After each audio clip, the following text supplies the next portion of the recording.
En una intensa primera vuelta, el 29 de mayo, más del 40% de los colombianos eligieron como presidente al candidato de izquierda Gustavo Petro. Pero como no superó el 50% de los votos, deberá enfrentarse a Rodolfo Hernández, un magnate inmobiliario que, para sorpresa de muchos, obtuvo el segundo lugar. Hernández, que intenta llegar al poder con un discurso llano, no exento de groserías y malas palabras, alcanzó el 28% de los sufragios. Y dejó fuera del balotaje a Federico Fico Gutiérrez, el candidato de la derecha tradicional colombiana. Para los analistas fue un voto castigo a la corrupción y a las políticas que originaron una crisis inédita en el país, con muertes por desnutrición, millones de colombianos con hambre y crisis alimentaria. Pese a la polaridad de las propuestas, ambos buscan mantener una imagen independiente más allá de los partidos políticos. Petro es una figura destacada de la izquierda colombiana. En su juventud se unió a la guerrilla del M-19, después fue alcalde de Bogotá y hoy con 62 años es senador nacional. Esta es la tercera vez que se postula a la presidencia. Lo hizo en 2010 y 2018, pero esta vez está más cerca de suceder a Iván Duque porque logró reunir en una novedosa coalición llamada Pacto Histórico a organizaciones que trascienden su nombre. Además, eligió como compañera de fórmula a Francia Márquez, la activista ambiental afrodescendiente que se volvió una figura clave para el triunfo. Petro prometió transformar el modelo económico que alimenta la desigualdad en Colombia. Propuso ampliar los programas sociales e impulsar una reforma tributaria y se comprometió a detener la explotación petrolera y reorientar al país a la agricultura e industria nacional. Es una elección relativamente simple. o dejar las cosas como están en Colombia, lo cual en mi opinión es más corrupción, más violencia, más hambre, o cambiar a Colombia. En el otro extremo está Hernández, de 77 años, que llegó a la segunda vuelta con un discurso antisistema y anticorrupción y promete donar su sueldo si asume como presidente. Los políticos se han robado a Colombia toneladas. La presentación de su plan de gobierno abre con el concepto de que donde nadie roba, la plata alcanza, toda una definición de su eje anticorrupción. Aunque en su paso por la alcaldía de Bucaramanga llegó a tener 34 procesos abiertos por la Procuraduría. Es reconocido por sus exabruptos y declaraciones polémicas contra mujeres y migrantes. No se reconoce ni de derecha ni de izquierda, pero muchos lo consideran un Donald Trump a la colombiana. 40 vagabundos, son zánganos, parranda de sinvergüenza. Hernández sorprendió al meterse en la segunda vuelta, y la suma de sus votos con los del candidato de la derecha, Fico Gutiérrez, podría complicar a Petro. De todas formas, las encuestas siguen asegurando su triunfo. Si Petro gana, marcará un hito. Será el primer presidente de izquierda en Colombia.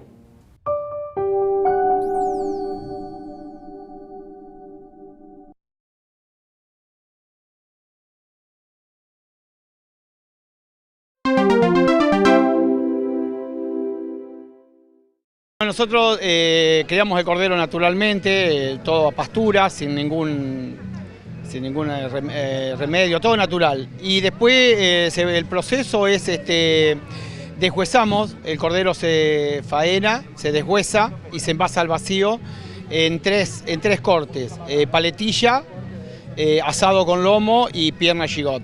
Se puede cocinar de muchas maneras, por lo general a la parrilla, al horno, con la pierna gigot se puede hacer milanesa, hasta milanesa, inclusive bife, y después para todo, en general, se puede usar como cualquier otra carne. Es nuestra primera experiencia acá y ha sido una barbaridad, hemos vendido todo ya a esta altura, ya hemos vendido todo lo que trajimos, toda la producción, y es muy parejo, la gente lleva también como...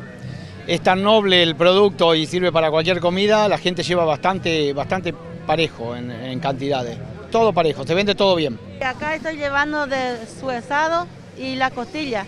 Y voy a cortar todo en pedazos y después en una olla con toda la verdura y ponemos ron, todo, de todo.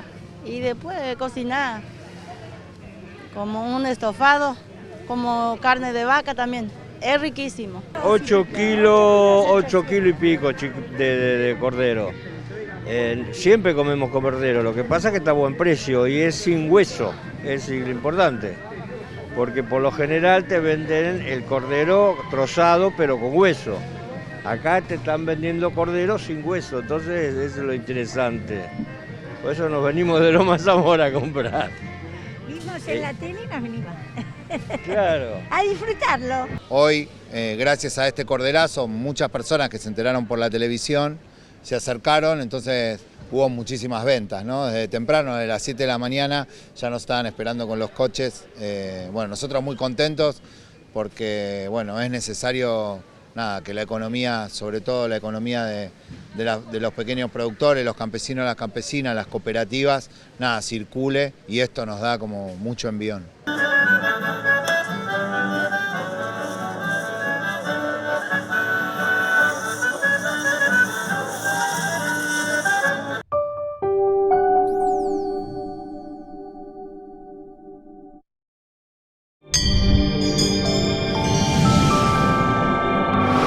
¿Sabías que el 5 de junio es el Día Mundial del Ambiente?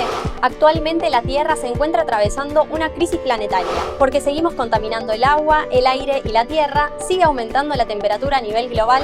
Además, hay aproximadamente 1 millón de especies en peligro de extinción. Para superar esta crisis debemos modificar nuestra forma de vida y cambiar nuestro modelo económico, así también como la forma de vivir en sociedad, y adoptar uno mucho más respetuoso de la naturaleza. Por eso, este año el tema del Día del Ambiente es Una sola tierra, que casualmente es el lema que se se adoptó en 1972 en la Conferencia de Estocolmo cuando se puso en agenda esta problemática.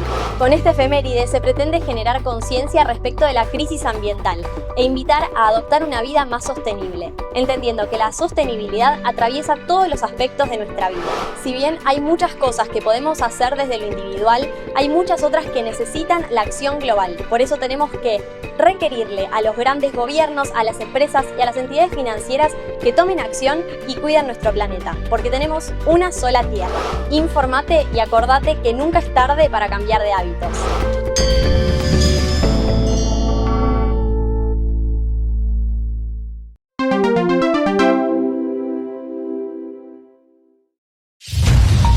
Minuto de noticias. Alberto Fernández presenta en Casa de Gobierno la letra chica del proyecto de ley de renta inesperada.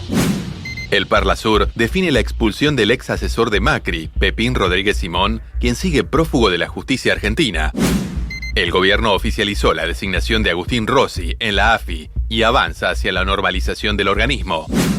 El Kremlin denunció como un acto hostil la decisión de 3 países europeos de cerrar su espacio aéreo al canciller Lavrov. Riesgo global moderado. La Organización Mundial de la Salud confirmó 780 casos de viruela del mono en 27 países donde el virus no es endémico. Abuso sexual. La justicia de Brasil define si vuelve a postergar el juicio contra el actor Juan D'Artés. La prensa internacional sigue rendida ante la clase magistral de fútbol que ofreció Messi con la selección argentina. Más información en telam.com.ar y en nuestras redes.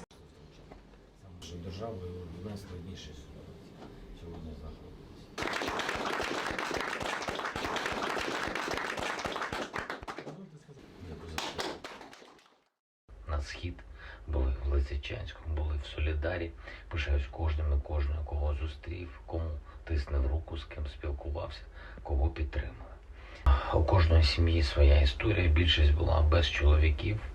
У когось чоловік пішов воювати, у когось в полоні, у когось, на жаль, загинув. Просто трагедія. Ви знаєте, ні дома, ні близької людини, але треба жити заради дітей. Реальні герої, вони серед нас. Після цього поїхав.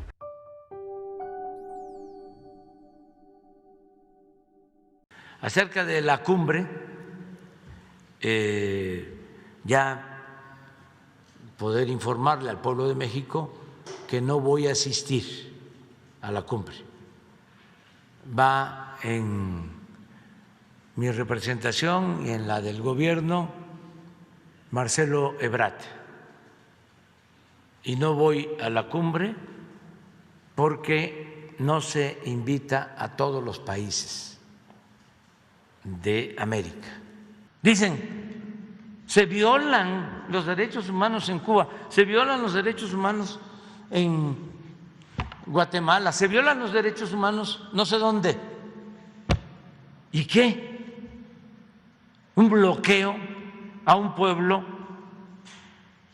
por una potencia no es una violación flagrante a los derechos humanos.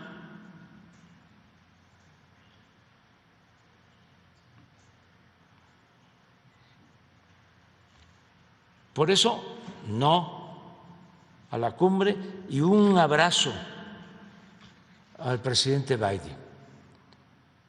Entiendo su situación, es una política que han aplicado por décadas, pero si no se dice basta, no van a encontrar la salida. Ante la decadencia, la opción es la transformación. Y hay que atreverse a hacerlo. Y no hay que estar pensando en la próxima elección, hay que estar pensando en la próxima generación.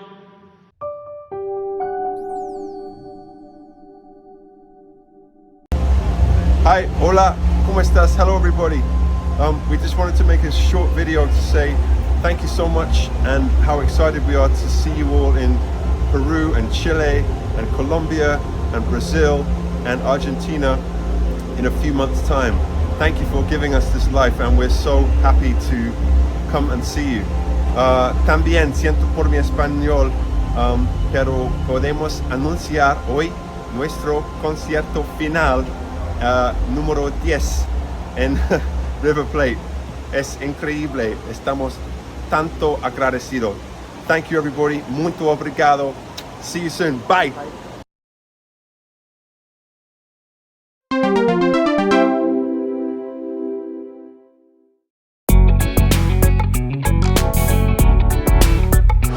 Una buena sonrisa no es solamente algo estético, sino que nos transmite seguridad, alegría y calidez. Cuando queremos corregir forma, tamaño, color y posición de las piezas dentales, uno de los tratamientos a elección son las carillas. Las carillas son láminas construidas en distintos materiales que se adhieren a la cara frontal del diente. Este es un tratamiento estético, por lo tanto, la boca, antes de realizarlo, tiene que estar en óptimo estado de salud. Es muy importante tener un estudio preciso de cada caso en particular. Una de las cosas por lo que los pacientes eligen este método es por su rapidez y por sus exquisitos resultados. Además, con el uso de la tecnología se pueden ver los resultados antes de empezar el tratamiento. Y eso es algo que da mucha seguridad y tranquilidad al momento de tomar la decisión. Ahora las sonrisas de Hollywood son posibles, pero como siempre aconsejo, lo importante es el equilibrio entre la salud y la estética.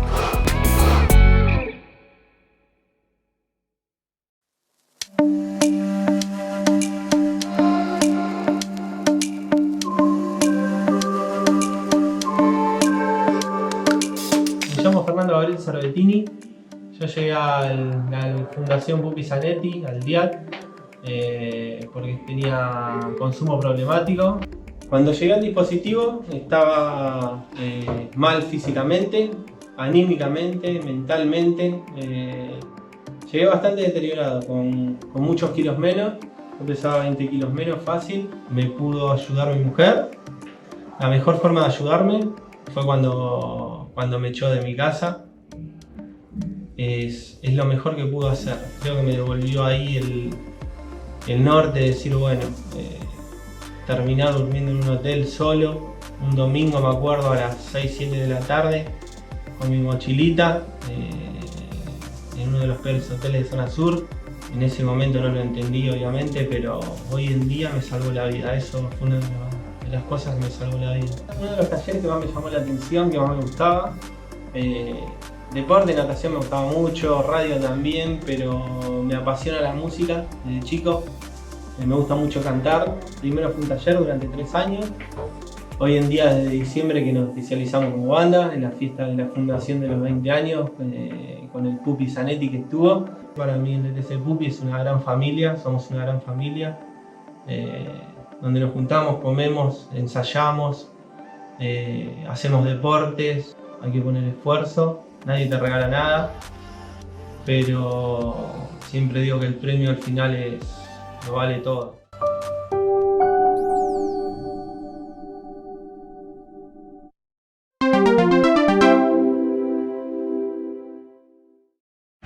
Panorama Federal. Río Negro. Gobierno. Asumió Pablo Núñez, el nuevo ministro de Educación y Derechos Humanos provincial. El funcionario aseguró que una de las prioridades será la infraestructura escolar. Misiones. Drogas. Secuestraron más de 6 toneladas de marihuana en Garuapemí, valuadas en 110 millones de pesos. Santa Fe. Rosario. Murió José Oscar Godoy, el gendarme que había sido baleado el sábado. Con su crimen, ascienden a 123 los homicidios registrados en lo que va del año en esta ciudad santafesina. La Rioja. Caso Arcoíris. Continúan los repudios por el allanamiento al domicilio de la periodista Manuela Calvo. Jujuy. Innovación. 3 estudiantes jujeños de ingeniería diseñaron lentes íntegramente con impresoras 3D. Fueron bautizados Wally y ayudan a estimular la rehabilitación visual y el estrabismo en niñas y niños. Chubut. Un viaje de 239 días. Por primera vez se registró el recorrido migratorio completo de una ballena franca austral con cría. Neuquén. Paleontología. El Museo de Ciencias Naturales de la Universidad de Comahue expondrá más de 200 huevos fósiles de aves cretácicas. Fueron hallados en terrenos de la universidad del año pasado y miden alrededor de 5 centímetros. Turismo. Gastronomía española. 30 restaurantes de Buenos Aires, Córdoba, Mendoza, Neuquén y Rosario se sumarán a Tapeando del 10 al 19 de junio. Más información en telam.com.ar.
En nombre del gobierno y del presidente de la República, Luis Abinader, expresamos nuestras más profundas condolencias a la familia Mera Villegas por el fallecimiento del ministro de Medio Ambiente, Orlando Jorge Mera.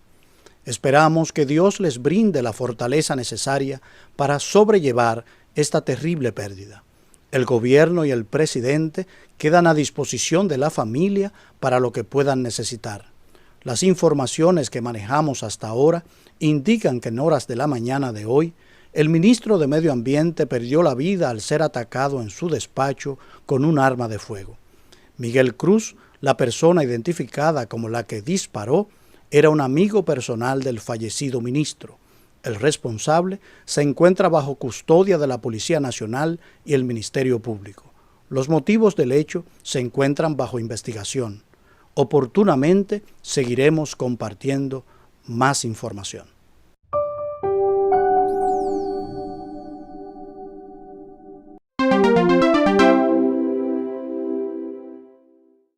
El mundo está viviendo una guerra singular, por lo menos una guerra que no tiene las características que la guerra tradicional tuvo. Esta es una guerra que se globaliza. Esta es una guerra donde no hay un teatro de operaciones que se ve afectado por bombas, por tiros. No, acá hay una guerra de carácter económico que trasciende las fronteras de los países en conflicto. Estamos en riesgo de que el mundo entre en un proceso de falta de alimentos muy grande, un riesgo creciente, porque han salido dos grandes exportadores del mercado de trigo, por ejemplo, o del mercado de girasol, y eso hoy no está en la oferta del mundo. Eso es alimentos que faltan en el mundo. Esta guerra nos somete a dos realidades: a que millones de seres humanos entran en riesgo y a que muy poquitos ganen muchísimo con los efectos de esta guerra. Y esa es la inmoralidad que no podemos permitir. Esa es la indecencia que desde la política y desde el manejo del Estado no se debe permitir. Porque está claro que esta guerra se convierte en una oportunidad. Está claro que esta guerra que hace faltar petróleo hace que el petróleo suba. Y es verdad que hace faltar el trigo, hace faltar el girasol y por lo tanto todos esos precios suben y que el maíz también sube porque también falta. Y es cierto también que esos precios se pagan, que en el mundo alguien los paga. Y es cierto también que unos pocos con todo eso medran y eso no llega al conjunto social. Ganamos vendiendo trigo porque el trigo sube, pero a su vez nadie desacopla los precios internos y entonces hacen subir el precio del trigo a la par del precio internacional. Este debate debemos darlo de una vez de cara a la gente y lo que más queremos es generar un enorme debate sobre cómo queremos vivir en Argentina. Porque una sociedad es una sociedad donde todos ganan. Cuando algunos ganan muchos y millones se empobrecen, eso no es una sociedad, se parece más a una estafa. Y la verdad es que no hemos venido acá para convalidar estafas. Hemos venido acá para convalidar igualdades. Estamos haciendo algo que el mundo hizo antes y que el mundo hace ahora. Y no lo hacen los países que aplican regímenes no democráticos o que, para hablar con tonos o con lenguaje habitual, están volcados a la izquierda. Lo hace Gran Bretaña, lo hace Italia, lo plantea Estados Unidos. Y el Congreso tiene la obligación de acompañar y sacar esta ley. Como bien dijo Martín, no es una obligación del Frente de Todos, es una obligación de todos los diputados y de todos los senadores. Porque lo que necesitamos es que en una situación tan ingrata que ni siquiera sabemos cuándo va a terminar, unos pocos no ganen tanto en desmedro de las inmensas mayorías.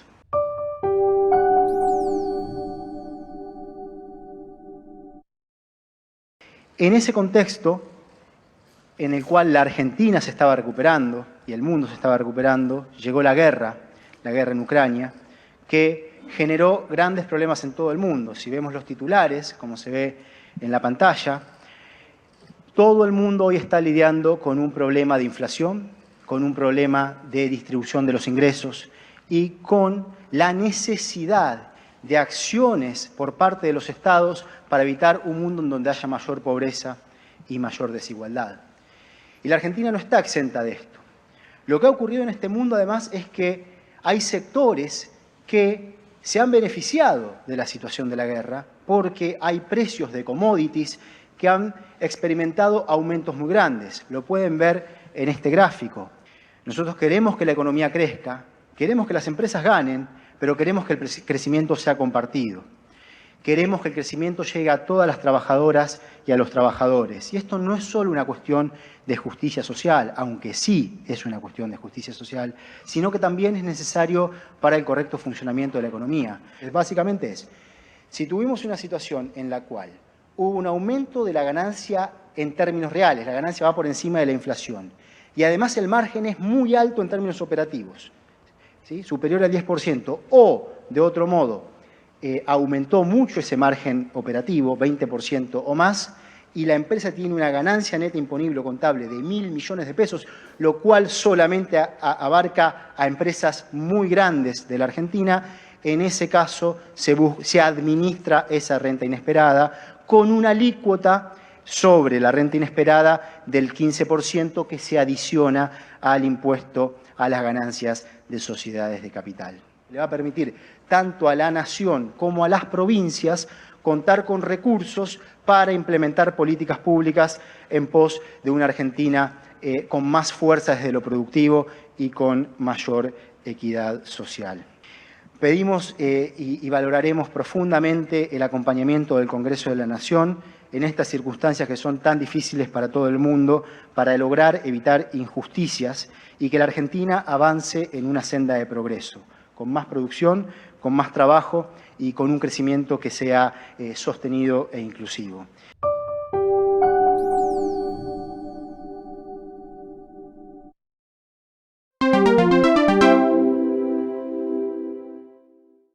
Importantísimo, ¿no? Es lo que veníamos reclamando, que los que más han ganado en la pandemia y con este conflicto de la guerra hagan un aporte solidario para aquellos que la están pasando mal. La falta de solidaridad, diría yo, de los empresarios, ¿no? Ellos aprovecharon la pandemia, siguieron ganando, aprovechan la guerra de Ucrania, aprovechan la crisis mundial económica que hay, y creo que es una buena medida para que de una vez por todas, son 800 empresarios, pero no es que es la totalidad, que hagan un esfuerzo importante para ayudar a los que hoy menos tienen, ¿no? El gobierno ha hecho un esfuerzo importante, las paritarias son libres, se han logrado aumentos importantes, pero también es necesario que de una vez por todas los empresarios que la siguen llevándosela en pala paren con los aumentos de precios y colaboren en este momento difícil que vive el país. Es un imperativo moral por 3 motivos.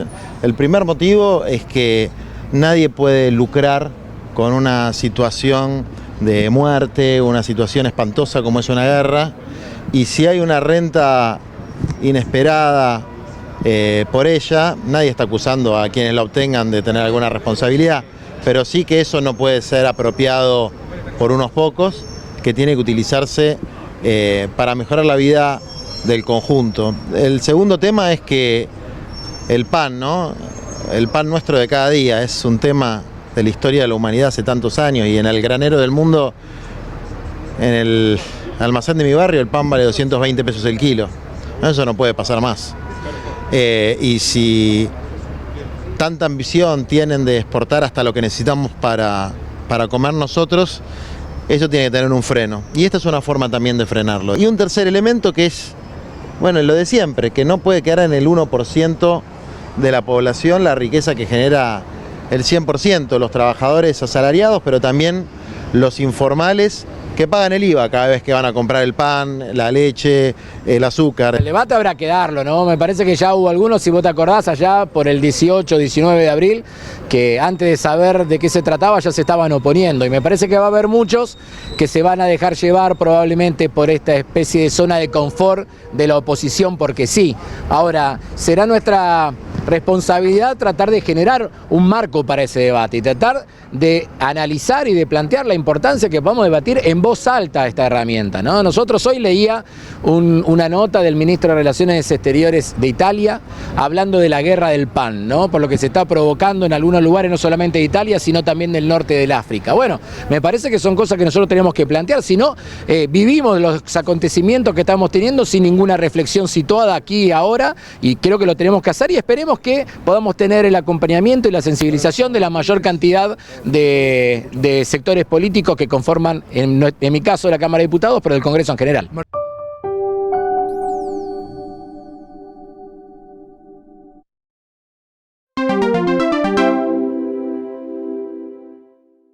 Los empresarios están defendiendo sus intereses económicos, hoy tienen una situación extraordinaria por lo que sucede con el tema de la guerra y el aumento del precio de los alimentos y de la energía, pero no están teniendo en cuenta que quienes vivimos en este país necesitamos comer fundamentalmente, y esto no está sucediendo en muchísimas millones de familias, no está sucediendo esto, por lo cual lo que estamos planteando es que el gobierno debe interceder, tiene las herramientas legales para hacerlo. Este operativo es descomunal en relación a la acción pacífica de reclamo, y no lo esperábamos, Lo que se está negociando ahora es que se nos pide que esta vigilia que tenemos pensado hacer, la hagamos sin carpas, sin elementos de acampe, sin ollas, sin signos del hambre que estamos expresando, de la situación de pobreza creciente que estamos denunciando,